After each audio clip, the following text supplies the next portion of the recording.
So we're just picking right back up where we left off talking about experience and brain development, and now we're kind of moving into normal and abnormal development. And so, this idea of what normal is, this is a really difficult, thing to kind of nail down, because this range of normality is really kind of, it's a pretty big range. And the majority of people do develop a brain that falls within that range. But we know that if there are situations that occur where there is some kind of abnormality, whether it's a genetic thing or exposure to toxins or something like that, we know that the brain does have a pretty substantial capacity to repair those minor abnormalities. And we call this process plasticity. So having a plastic brain means that it's moldable, it's plastic, you're able to recover function, and you can actually see the brain kind of restructure to try to account for some of those sort of minor traumas or abnormalities that form. And plasticity isn't just something that occurs during early development. We also see plasticity in older adulthood too, because there are going to be some things that are going to degrade in the brain. And just, with aging, it's usually not substantial, but it's enough to see, some impact, and the brain will try to compensate for that. So we see plasticity occurring all throughout adulthood, into older adulthood, and all throughout the developmental span. Now, of course, the potential for damage to occur can happen at any point in development. And depending on where it happens, when it happens, can impact what kind of complications that person is going to have.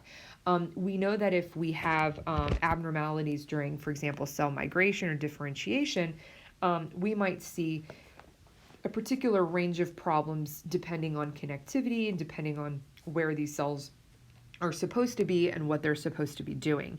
So one particular idea behind this is that in the case of, for example, a dyslexia, where a person might have difficulty reading because the orders of numbers or the letters might be very difficult for them to be able to comprehend.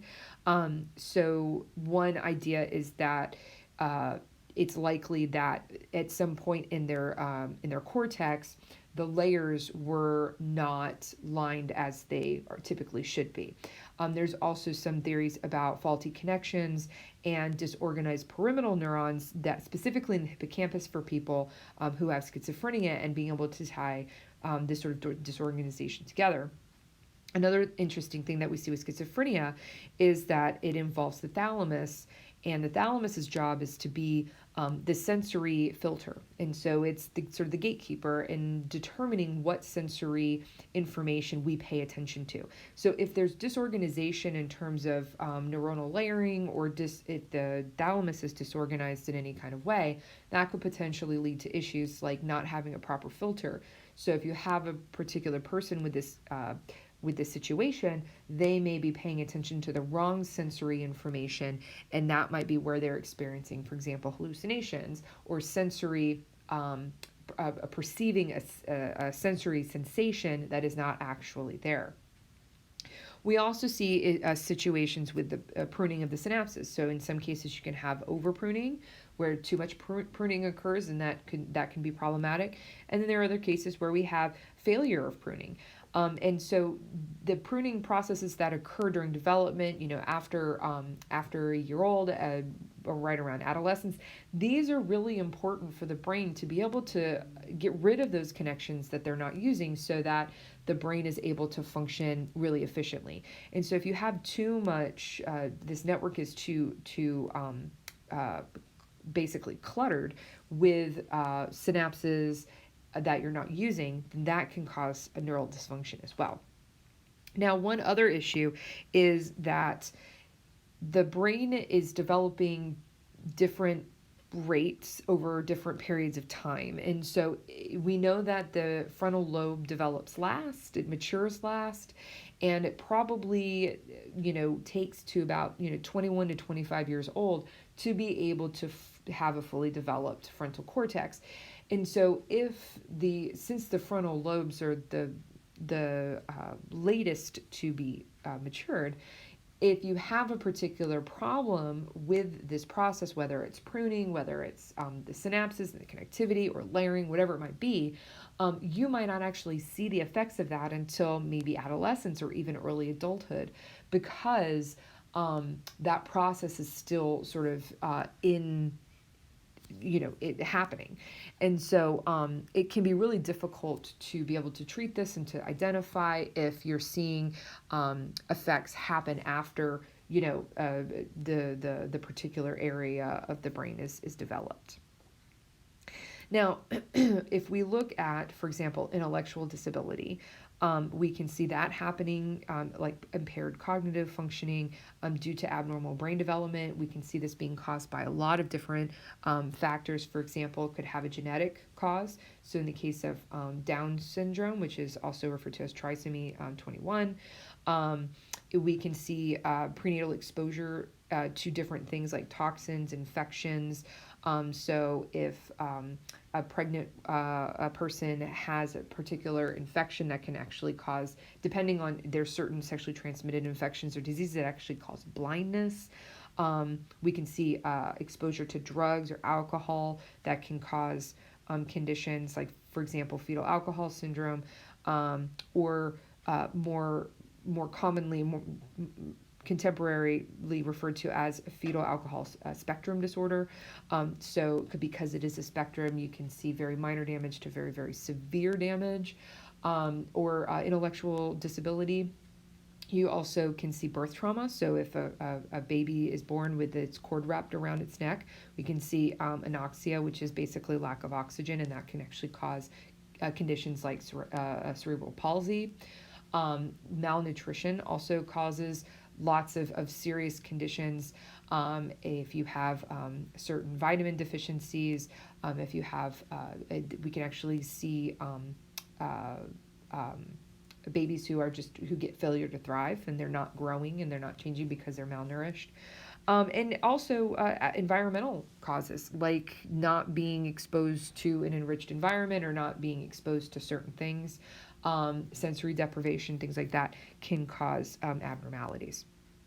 So let's first talk a little bit about the genetic abnormalities. So, any sort of potential genetic difference has the potential to cause sort of a catalyst reaction in different kinds of zones of development and in terms of the brain. And we're going to talk a little bit more about genetic abnormalities later, but we're going to first get to some of the other common venues of abnormal development. One other really interesting one is spina bifida. So spina bifida can actually occur when the neural tube does not close properly, and this is a wide range. So we can actually see really minor cases where the spinal cord doesn't fuse properly, and then we can see that the person might have a spined curved spine, or have some difficulties there, but the person is able to function pretty well. And then we can see very severe cases of spina bifida where the fetus isn't able to survive, or is sort of confined to a wheelchair. And so we can see some really serious motor problems depending on the severity of that spina bifida. We also can see anencephaly, which is when the front part of the neural tube doesn't close. So this is sort of like the back part of when it doesn't close properly to form the spinal cord properly, so the spinal cord isn't fused. But here, if we see that the front part of the neural tube doesn't close, that's the part where the brain is supposed to develop. And essentially what happens is the forebrain does not develop, and the fetus is not able to survive. And so this is a very, very hot topic and very big debate in terms of pregnant people who know that that the fetus has this particular condition, and in some cases they choose to continue to grow the fetus until until they're able to birth the fetus. And in some cases, they choose to actually terminate the pregnancy because there's no way that infant is going to survive. just because there's no brain there to be able to even function in terms of just even basic functions to sustain life. Now, another potential cause is sort of these external causes like toxins or infections. And so, certain, like I said before, certain viral infections can actually cause things like blindness. It can cause lots of serious conditions, which is why if you are pregnant and you go to your doctor, usually the first thing they do is test you for things like sexually transmitted infections to make sure that you get the treatment that you need before it becomes a problem. Another issue that can occur, of course, is exposure to toxins, drugs, and alcohol. So we're not going to get too much into drugs at all, but at least right now. But we will talk a little bit about fetal alcohol syndrome or fetal alcohol spectrum disorder. And this is a developmental disorder, and it is 100% avoidable. And so it's caused by ethanol or alcohol that's consumed during pregnancy. And there's a lot of debate about the amount that you consume at what point in development, because there are some critical periods of development, and we've talked about those, about when injury is to the brain is easier or harder to recover from. If you ask most experts in fetal alcohol syndrome, they'll say like no alcohol. Like nobody should drink during pregnancy, but of course there's some cultural differences here, because there are some cultures where, for example, wine is consumed at meals, and really the general consensus is no alcohol. But if you were to consume alcohol, very, very little amounts, that are not extremely frequent, is probably not going to do as much damage. But we do see that the biggest sort of the most damaging cases are when a person is binging. And so if they consume very large amounts of alcohol, especially at really critical times, that's when you're going to see the really severe cases of fetal alcohol syndrome. And so it occurs about 40% in about 40% of children born to alcoholic mothers. And you see actual anatomical, physiological, and behavioral impairments. You can actually recognize a face. There are certain facial deformities that happen. There are several studies done on rats, and looking at the facial deformities in a rat pup, you can actually identify if the rat pup was exposed to alcohol, and those similar features you can actually see in a human baby as well. So there are particular patterns that you see, facial deformities that you see. And you can also see some really interesting things in the brain. So depending on at what point the exposure to alcohol was present in utero, you'll actually see, this is a control infant. So this is an infant that does not have fetal alcohol syndrome. This is the corpus callosum here. You can actually see that this infant lacks a corpus callosum. They don't have that series of fibers that connects the two hemispheres together. So another thing that you might notice here is this brain is much smaller than that brain. And so this is microencephaly, which is essentially just the brain is smaller. It's just reduced. You also see fewer cortical gyri. You see in some cases absence of a cerebellum or other very, very important features of the brain. Or not the cerebellum, excuse me, the corpus callosum. You can see some really serious absences of particular brain structures. So, just kind of looking at what in terms of development and which sort of areas are probably the worst for brain injury. So this last half of the intrauterine period, very, very bad time in humans to experience an injury. Also the first few months after birth, because remember we talked about this process of neurogenesis, and while the fetus in utero is experiencing neurogenesis, that is the better time to receive an injury, because then the fetus is able to recover. Now, once the process of neurogenesis is pretty much complete, that's when we're starting to see recovery being a little bit harder, especially more severe damage. So the last half of the intrauterine period, so in utero, and then the first few months after birth.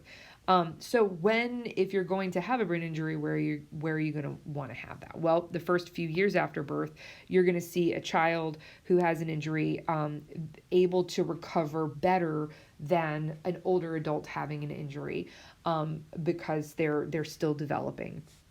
We also see that during the first few years of life, we see more resiliency deficits than when you see damage occurring in adults with those synapses already established. So, for example, with language impairments, the sooner that you can start a therapy, so if the person has a stutter or if they have, some kind of speech impediment, we actually see the earlier that you can get that therapy in, the more likely and the faster that a brain will recover, and that person will be able to have more typical function. Whereas if you wait until later into adulthood to fix something like a language impairment, you're going to see that person is going to have a harder time with recovery. Now, here are just a few of some of the factors that we can see that affect neural development. So we can see chromosomal issues, for example, causing Down syndrome or Fragile X syndrome. If you look specifically at single gene effects, that we have some that we've really been able to narrow down, and one in particular is a phenylketonuria. And so what this is essentially a very rare inherited genetic disorder where the infant, when they're born, they have this buildup of amino acids. And so what ends up happening is that if the infant isn't treated immediately with a very, very specific diet, then that infant will die. And so this is really important to catch very early on. And then that person essentially throughout their life has a very restricted diet because they don't want this amino acid to build up because their body isn't able to process this. Of course, we can also see basic biological extrinsic factors. So this is like internal factors like genes.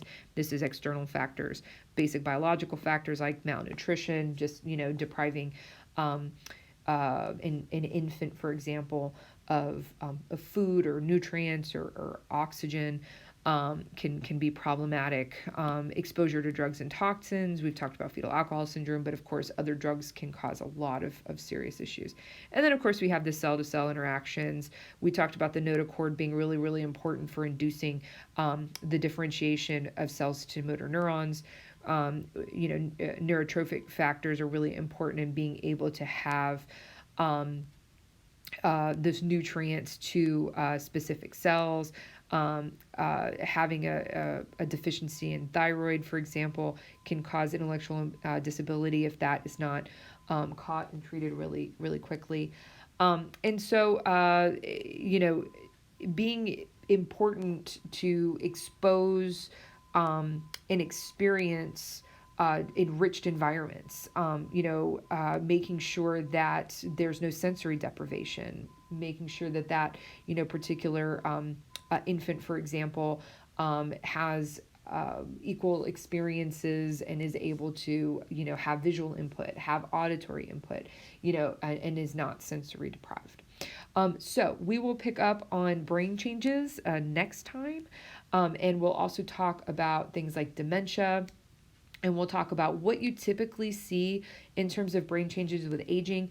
One really important thing that I do want to point two things out. One is this idea of last in, first out, and that is that those areas that develop the first are the last to decline. Those are the longest preserved, and whatever's developed and matured last, that's what ends up sort of aging most quickly, and decline in terms of cognitive ability. But my second really big point that I want to point out here is that there's this kind of incorrect notion that if you live long enough, you'll experience dementia or Alzheimer's. And dementia and Alzheimer's are not a natural process of aging. You do not just suddenly, lose the capacity for memory and lose the capacity to be able to, care for yourself and things like that. Dementia and Alzheimer's and all these other conditions, these are not age related. They're neurodegenerative, meaning that they get progressively worse, and we see this happening in the brain, but these are not normal aging. I definitely want to clear that up, that I feel like a lot of people think that, oh, if I just, if I live to be 95, 100, I'll eventually, if you live long enough, you'll eventually get Alzheimer's. That is not true. Alzheimer's is actually caused by plaques and taus in the brain. That's not a natural, typical function of the brain. That's an abnormality. So we will get to that next class, and I will cover all of those sorts of things with aging. So have a great time, and let me know if you have any